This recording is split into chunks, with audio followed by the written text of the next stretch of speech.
नमस्कार, times of Swaraj में आप सबों का स्वागत है और मैं हूं संतोष सिंह। और आज हम टाइम्स ऑफ स्वराज में बात बीपीएससी परीक्षा रद्द करने को लेकर जो आंदोलन चल रहा है, उस आंदोलन का परिणाम क्या होगा कहना मुश्किल है, या यूं कह सकते कि परिणाम तो सामने आया हुआ है, हम लोग देखना नहीं चाह रहे हैं या उस परिणाम को स्वीकार करने को तैयार नहीं है। सीधी बात, स्पष्ट इस बात को समझिए कि परिणाम छात्रों के प्रतिकूल है, लेकिन छात्र हैं, युवा हैं, तो हमारी मानसिकता है, हम पत्थरों से टकराते हैं, पहाड़ों से टकराते हैं। वो हमारा एक यौवनपन का अपना एक अहंकार ही कहें तो हम लड़ रहे हैं। लेकिन बड़ी बात यह है कि ये छात्र कोर्ट भी पहुंचे हुए हैं, वहाँ भी न्याय के गुहार लगा रहे हैं। लेकिन हमारे माय लॉर्ड जिस तरीके से चीज़ों को देख रहे हैं, हमें लगता है कि आखिर छात्र जाए तो जाए कहाँ। गांधी के देश में गांधीवादी तरीके से आंदोलन कर रहे हैं, 2 महीने से अधिक समय से सत्याग्रह पर बैठे हुए लोग हैं।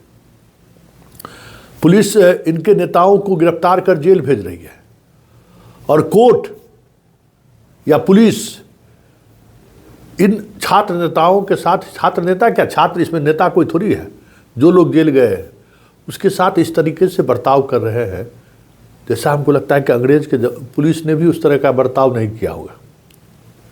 अब बताइए, एक लड़की भी गई हुई है, एक सर है, एक और लड़का, 3 लोग जेल में गए हुए हैं। अनंत सिंह की सुनवाई दूसरे दिन हो जाती है, गिरफ्तारी की तीसरे दिन। इन लोगों के गिरफ्तार हुए कई दिन हो गए, अभी तक इसकी सुनवाई नहीं हुई है। और पुलिस जिस तरीके से कॉन्स्पिरेसी का धारा लगाई है, जिस तरह के धाराएं लगाकर इन छात्र को जेल भेजा है, जैसे लग रहा हो ये लोग आतंकवादी हैं। मतलब इस देश में अपनी मांग भी लोग नहीं कर सकता है, इस देश में डेमोक्रेटिक तरीके से प्रोटेस्ट भी नहीं कर सकता है, तो फिर इस डेमोक्रेसी को होने और नहीं होने का मतलब क्या है? बड़ा सवाल है। अब आज भी जज साहब छुट्टी पर है। कल तो सिर्फ ये कहा गया था कि सभी उनकी सुनवाई रद्द कर दी गई, लेकिन अब खबर आ रही कि आज भी छुट्टी पर है, कल भी छुट्टी पर है। पिछली जज जो सुनवाई कर रही थी वो उन्होंने भी केस ट्रांसफर यहाँ कर दिया। ठीक है, एक ही तरह का मैटर है तो एक ही जज सुनवाई करे। लोअर कोर्ट का पोजीशन देख रहे, इससे पहले जो एक छात्र नेता गिरफ्तार हुआ था, भले उसकी जमानत हो गई, लेकिन जो शर्त लगाया गया था उसको लेकर जब उन्होंने प्रोटेस्ट किया तो अभी तक उनके सुनवाई का समय निर्धारित नहीं हुआ है। वो बिहार में आंदोलन नहीं कर सकते। तो आखिर जाए तो जाए का। इस बीपीएससी के खिलाफ पिछले 1 वर्षों से 17 मामला हाईकोर्ट में चल रहा है। शिक्षक बहाली के दौरान, TRE 1 TRE 2 के दौरान जो बड़े स्तर पर खेल हुआ है, 17 मामले चल रहे हैं। और उस मामले में बीपीएससी तारीख पर तारीख ले रहा है, तारीख पर तारीख ले रहा है, और कोर्ट उसे तारीख पर तारीख दिए जा रहा है। और उन 2-3 मामले को तो क्लब आप कर दिए, लेकिन जो विभिन्न प्रतियोगिता परीक्षा में, मतलब शिक्षक बहाली के दौरान जो अनियमितता हुई है, computer science, ancient history, physics, chemistry, अलग अलग विभाग में पढ़ाई करने वाले लोग दूसरे विभाग में नौकरी कर, मतलब सब्जेक्ट कुछ और है, किसी और सब्जेक्ट में बहाल हो गए, सारे लोग हाई कोर्ट पहुँचे हुए हैं, तो उनको क्लब नहीं कर रही है कोर्ट। सारे मसले बीपीएससी से जुड़ी, बहाली से ही जुड़ा हुआ है, इसको एक जगह क्लब करके हम सुनवाई शुरू करें, जजमेंट दे, वो नहीं हो रहा है। वो अलग अलग सुनवाई चल रही है। और बीपीएससी को हर बात, इस बात को लेकर मोहलत मिल जा रही है कि जब वकील कोई सवाल करता है तो कहता है कि सर इसको जवाब देने के लिए हमें समय चाहिए, फिर 1 महीना का समय मिल जा रहा है। तो सवाल यह है कि जब सरकार ही न्याय देगी, सरकार के चरण वंदना से ही जब सब कुछ होगा, तब जस्टिस होगा, तो फिर इस कोर्ट और मीडिया का मतलब क्या है? बड़ा सवाल है। और ये सवाल बहुत ही तीखा सवाल है।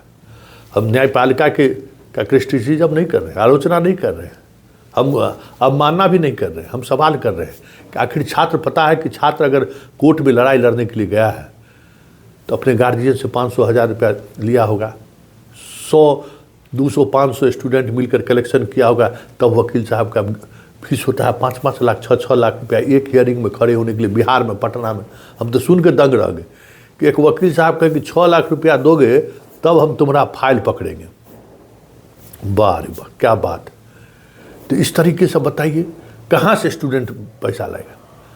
और स्टूडेंट अगर कोर्ट पहुँचा है तो हमें लगता है कि कोर्ट को इस मुद्दे को शीघ्र सुनना चाहिए, क्योंकि ये मामला सबके निगाहों में है। पूरा सिस्टम इस बात को समझ रहा है और न्यायपालिका तारीख पर तारीख ले रही है। मतलब क्या चाहते हैं कि आंदोलन करके तो 2 महीने से थक तो गया ही है। आंदोलन को जीवित रखने के लिए छात्र अलग अलग तरीके से कार्यक्रम बना रहे हैं कि छात्र का जज्बा बना रहे, हौसला बना रहे। ये कोर्ट थका के क्या देना चाहती है कि थक जाइए, तारीख पर तारीख पड़ता रहेगा। हर दिन सुबह में क्या आज सुनवाई होनी है, 12 बजते बजते पता चला कि नहीं आज सुनवाई नहीं हो रही है। तो ये जो थकाने वाली प्रवृत्ति है उससे क्या मिलने वाला है। माय लॉर्ड, हमें लगता है कि समय आ गया है इन चीज़ों को गंभीरता से लेने का। और जब मसला पूरे समूह का है, क्योंकि इस परीक्षा को लेकर 4 लाख 5 लाख स्टूडेंट इस परीक्षा में 3,28,000 स्टूडेंट इस परीक्षा में शामिल हुए हैं। समझ जाइए कितना परिवार, रिश्तेदार, नातेदार इस मुकदमे से जुड़े हुए हैं। ये कोई हत्या का मामला नहीं है, कोई रेप का मामला नहीं है, ये कोई लूट का मामला नहीं है, ये कोई भ्रष्टाचार का मामला नहीं है।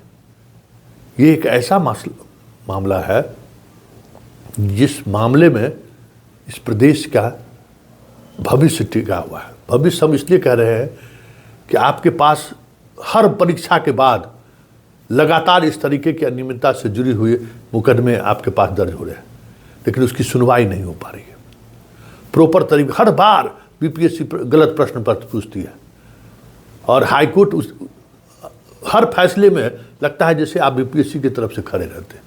अरे आप सोचिए ना कि 5 सवाल अगर बीपीएससी, हमें तो नहीं लगता है कि अन्य राज्यों में भी ये स्थिति हो। जब हम लोग पढ़ते थे तब भी बीपीएससी में ये प्रॉब्लम था। कभी यूपीएससी में नहीं देखे कि कोई प्रश्न पत्र गलती पूछ दे। आप 5-5, 6-6 सवाल गलत पूछते रहे और उसके खिलाफ विद्यार्थी हाई कोर्ट से सुप्रीम कोर्ट तक लड़ रहा है। तो कभी हाई कोर्ट या सुप्रीम कोर्ट थोड़ा तेवर तो दिखाए कि भाई कौन प्रश्न पत्र। हाल के दिनों में एक हुआ था ये बिहार विद्यालय परीक्षा समिति के मामले में, क्या हाईकोर्ट ने कहा कि भाई ऐसे शिक्षक को जो है सब डिबार कीजिए। ऐसे शिक्षकों का नाम पब्लिक डोमेन में आना चाहिए कि कौन ये सेटर है जो गलत सवाल सेट कर रहा है, जिसको ये पता नहीं है कि कर्क रेखा किस कहाँ से गुजरती है। ये होना चाहिए ना। ऐसे ऐसे सवाल पूछने वाले शिक्षक को तो चेहरा तो लोग देखे कि वो कैसे बहाल हुआ है, उसको कौन बहाल किया है। सब लोग एक्सपोज, देखिए जज साहब, माय लॉर्ड, एक्सपोज होना चाहिए। ऐसे लोगों को समाज भी तो जाने कि ये प्रोफेसर साहब को बिहार की राजधानी नहीं पता है, जाने तो समाज। क्योंकि ऐसे लोग जो अज्ञानी लोग सिस्टम में पहुंच गए हैं, आज सबसे बड़ा नुकसान सिस्टम को वही लोग पहुंचा रहे हैं। आज लोग परेशान हैं उसी अयोग्य लोगों के सिस्टम में पहुंचने के कारण। तो ठीक है, आप सिस्टम में पहुंच गया तो कम से कम नाम भी तो जान ले कि समाज कम से कम तय तो करेगा कि कैसे कैसे लोगों को नीतीश बाबू बहाल किए हैं।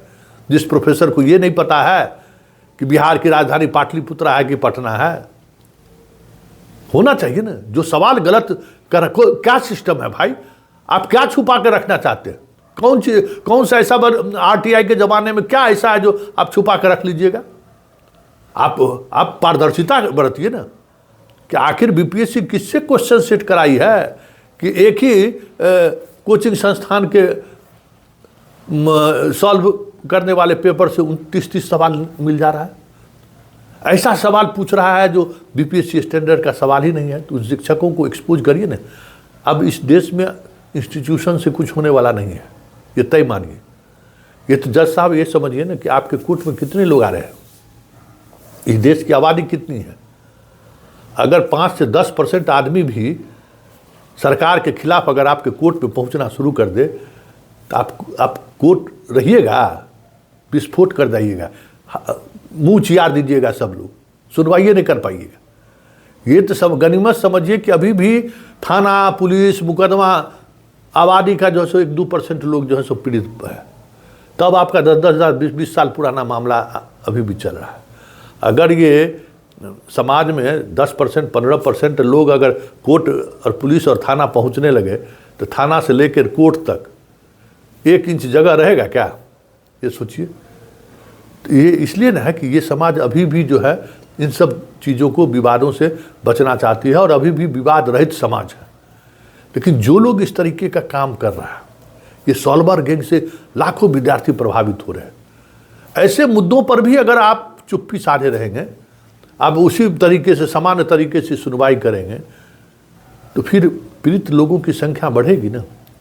और ये छात्र है, देश का भविष्य है, इस राज्य का भविष्य है, और वो इस सिस्टम को सिस्टम को इस तरीके से रेंगते हुए देखेगा तो उसके मन स्थिति पर क्या प्रभाव पड़ेगा।